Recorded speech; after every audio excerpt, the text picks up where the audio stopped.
Bom dia, pessoal, aqui é o Marcão, espero que vocês tenham uma boa semana, um feliz sábado a todos vocês, né? Chegou aquele momento gostoso de nós ouvir a voz de Deus através do estudo da Santa Escritura. Vamos falar com o Papai do Céu? Querido e bom Pai que está no céu, nossa gratidão pelo dom da vida, pelo ar que nós respiramos, te agradecendo pela chuva que regou a terra. E chegou aquele momento, Deus, que nós queremos ouvir a Tua voz através do estudo. Vem fazer presente com os seus santos anjos, Espírito Santo nos conduzindo, nos ensinando. É o que nós te pedimos agradecido em nome de Jesus.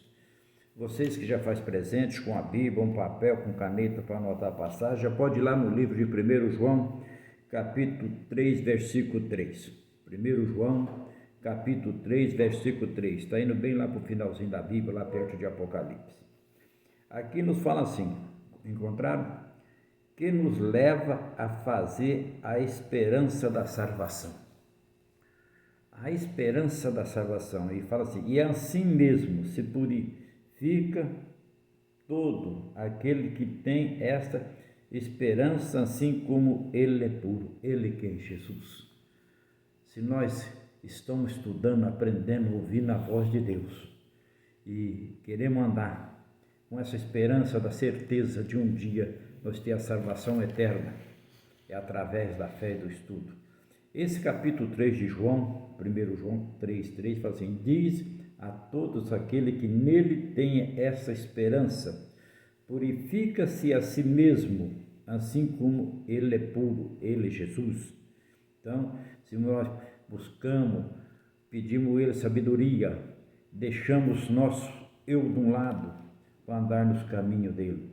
O versículo ensina que a expectativa da volta de Cristo e da vida eterna, motiva os cristãos a viver em vida santificada, buscando imitar a pureza de Jesus no presente.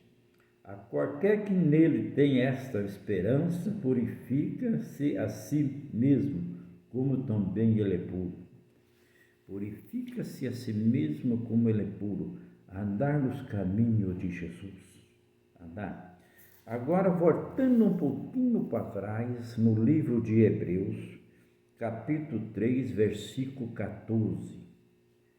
Hebreus 3, versículo 14, ele fala assim, sobre que condições nos tornamos participantes de Cristo.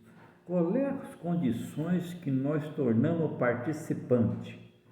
Então tem umas condições, e aqui Deus deixou escrito para nós através do escritor da Santa Escritura, falando, porque nos tornado participantes de Cristo, de fato, guardamos firme até o fim a confiança que desde o princípio tivemos. Se nós guardar a confiança que desde o princípio. Qual é o princípio? Desde a hora do momento que nós começamos a estudar a palavra de Deus, desde o momento que aceitamos Jesus como nosso Salvador, estudando para poder aprender aquilo que Ele quer que nós aprendamos, nós então se tornamos participantes de Cristo. E aqui esse versículo de Hebreus 3,14 destaca a importância da perseverança na fé cristã. Perseverança. Você tem que manter. Às vezes as dificuldades que acontecem, alguns problemas, mas não desista da fé. Mantém firme a perseverança. O versículo afirma porque nós tornamos participantes de Cristo se retivemos firmemente o princípio da nossa confiança. Se nós manter firme o princípio da nossa confiança, naquele momento que você aceita Jesus, entrega para Ele, está buscando andar nos caminhos dEle, confiando nele e mantenha firme. As dificuldades vêm, os problemas vêm, mas você não desiste. Porque você tem fé naquilo que você aprendeu dentro das Escrituras Sagradas, Ele como teu Salvador. Até o fim, ensina que a verdadeira fé exige perseverança. Porque se hoje nós falar que tem fé, amanhã nós desistir, então nós não temos fé. É um objetivo assim, o quê? É como um vento, soprou e passou. Você tem que manter firme. Pode vir as tempestades, soprar. Tem a história do construtor que faz uma casa na areia e outro faz na rocha. O da rocha, as tempestades vêm, sopra o vento, acontece tudo, mas a casa está firme porque ela foi construída, o alicerce na rocha que é Jesus. Então a fé também tem que ter essa confiança, né? Firme na fé. Então fala, até o fim, ensina que a verdadeira fé exige perseverança. O texto destaca que nos tornamos participantes de Cristo ou mantemos a nossa confiança inicial inabalável. A nossa confiança. No momento que você se entrega a Jesus, você tem o desejo de andar nos caminhos dele, andar nos ensinamentos dele, essa confiança é inabalável. Então tem, até o fim, servindo como um alerta contra o afastamento de Deus. Olha, ele também fala, cuidado, você não afastar de papai do céu, você não afastar do meu pai, você não afastar de mim. Participação em Cristo. A salvação é a comunhão com Jesus, não são apenas um evento do passado, mas uma realidade contínua. Não é coisa que passou e não, é uma realidade contínua, todo dia, todo momento. Nós devemos então estudar a palavra de Deus, ouvir a voz dele através da leitura, andar nos ensinamentos dele, é contínuo, né? É contínuo. As condições de ser a perseverante, a prova da autenticidade, da fé daquele que verdadeiramente pertence a Cristo, que continua confiando nele, mesmo diante da dificuldade, mesmo diante das dificuldades, mesmo diante dos problemas, você continua confiando em Jesus. Quando ele esteve aqui, ele falou que no mundo passaremos por algumas aflições, por alguns problemas, por algumas dificuldades, mas nós devemos ter fé, nós devemos ter bom ânimo, que ele venceu e nós também vamos vencer. Aí muitos falam, mas ele venceu porque ele é o que ele é? Ele é Deus. Não, ele não usou o poder de Deus, ele veio para dar um exemplo, ele veio como ser humano, para nos ensinar como nós devemos vencer, que jeito que ele carregava as baterias. Ele conversava com o pai dele através de oração. No corre-corre do dia, a multidão de roda dele, e ele falando de amor, ele curando, ele ensinando. À noite, na hora de descansar, ele retirava dos discípulos, ia para um lugar para ele conversar com o papai do céu para carregar. E a Bíblia fala que à noite você entra no seu quarto, fecha a porta e conversa com Deus, que ele vem em silêncio para te ouvir. Tem aquelas orações que você fala publicamente, tudo, mas tem aquela uma que é você e Deus. Você abrir teu coração para Deus. E era isso que Jesus carregava, essa bateria dele. Agora, voltando lá em 1 João, capítulo 1, versículo 7 e 9. João 1, versículo 7 e 9. Sobre que condições promete Deus purificar-nos de nossos pecados e perdoar. Quais são as condições? Tem umas condições que Deus fala, olha, eu vou perdoar, mas ele tem umas condições. Qual é a condição? Ser puro. A primeira coisa, você tem que ser puro. Você que tem que deixar os erros de um lado. Você tem que se tornar puro. Nós conseguimos por nós mesmos? Não. Mas quando nós pedimos que o Espírito Santo mostre o caminho que nós devemos andar e confiamos na promessa de Jesus, então nós vamos deixando essas coisas erradas para trás. Ser puro, andamos na luz como Ele está na luz. Ele quer Jesus. Mantemos comunhão um com os outros e o sangue de Jesus, seu Filho, nos purifica de todos os pecados. Confessamos os nossos pecados e Ele é fiel e justo para nos perdoar os pecados e nos purificar de toda a injustiça.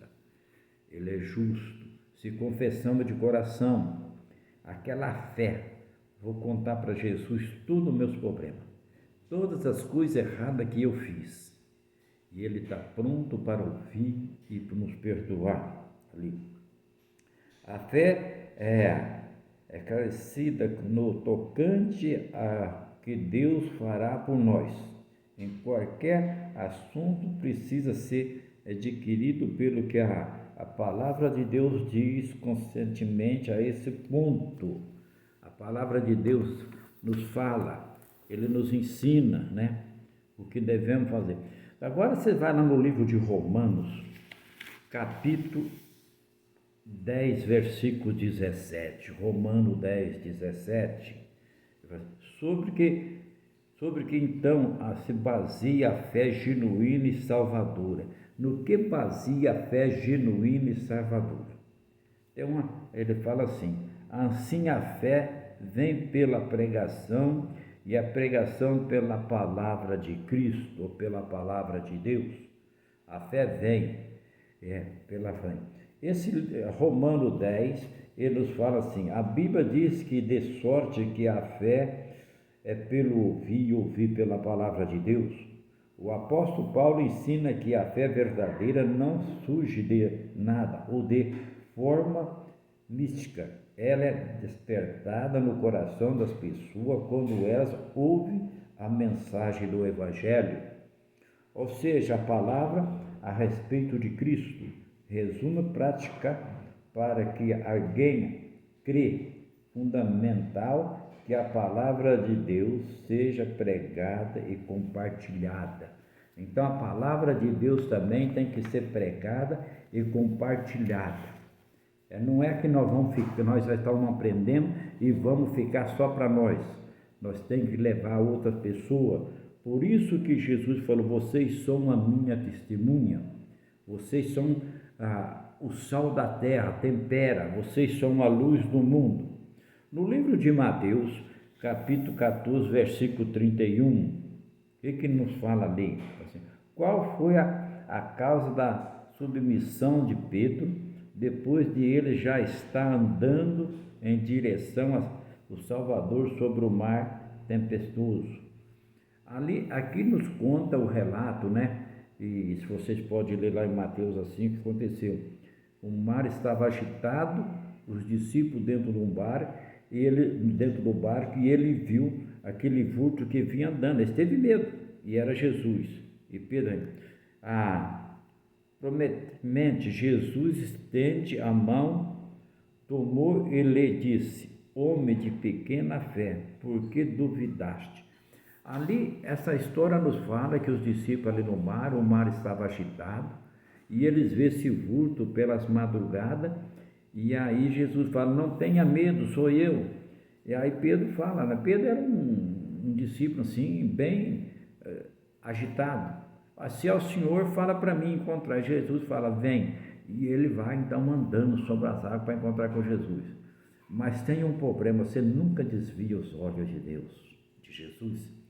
E quando Pedro estava chegando perto de Jesus, ele deixou de olhar em Jesus para olhar para trás, nos seus companheiros que estavam dentro do mar, talvez até com um pouquinho de orgulho. A Bíblia não fala isso, é eu que estou falando. Dentro do coração, você está vendo? Eu estou andando sobre as águas. E ele olha e desvia o olhar de Jesus. Naquele momento que ele desvia o olhar de Jesus, ele começa a afundar e fica com medo, ele grita. E Jesus pega na mão dele, né? Estende a mão e segura a mão e lhe disse, homem de pequena fé, por que duvidaste? Por que você duvidasse? Se você crê em Jesus, por que você duvida das coisas que ele está falando? Por que você duvida da salvação? Por que você duvida que ele vai perdoar teus pecados? Por que você duvida que você vai ter vida eterna? É a promessa dele. Segura na mão dele, né? Pedro teve esse problema porque ele duvidou. Ele desviou o olhar. Meus queridos, nós estamos fechando esse estudo da fé, depois nós vamos estudar outro. Eu espero que serviu de lições para mim e para vocês, nós tirar algum proveito, que nós não devemos perder a nossa fé. nós não devemos desviar o nosso olhar de Jesus Cristo. Ele falou: eu sou o caminho, eu sou a verdade, eu sou a vida. Aquele que vem a mim, jamais eu lançarei fora. Jesus quer que nós esteja com Ele. Se você vai até Ele, Ele não te abandona. Ele quer que você segura na mão dele. Por mais que o mar esteja agitado, as ondas estão soprando, o vento, as águas batendo, mas tem o comandante ali comandando tudo. Que Jesus seja o comandante da minha vida e da vida de vocês. Um abraço, até os próximos estudos e fique com Deus.